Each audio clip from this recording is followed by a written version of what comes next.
I do not see the necessity for that.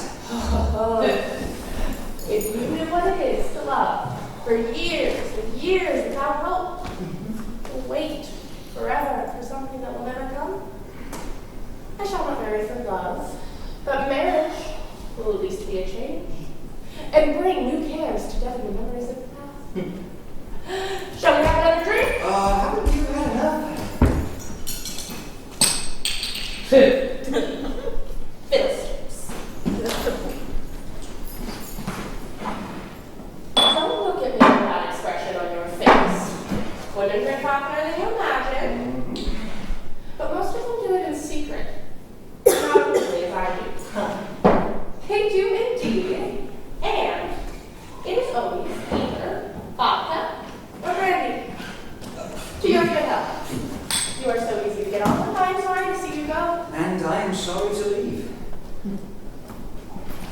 You should ask her to stay. She would not do that now. Her son has been behaving outrageously. First, he attempted suicide, and now I hear he's going to challenge me to a duel.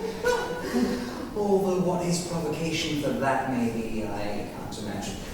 He's always sulking and sneering, preaching about a new form of art, as if the field of art were not wide enough to accommodate both old and new without the necessity for jostling. Oh. It is jealousy. However, that's none of my business. That school teacher of mine is none too clever. But he is very good. Poor man. And he loves me dearly. And I am sorry for him. However, let me say goodbye and wish you a pleasant journey. Remember me kindly in your thoughts. Thanks for your goodwill. Send me your books. And be sure to write something in them. Nothing formal, but simply this.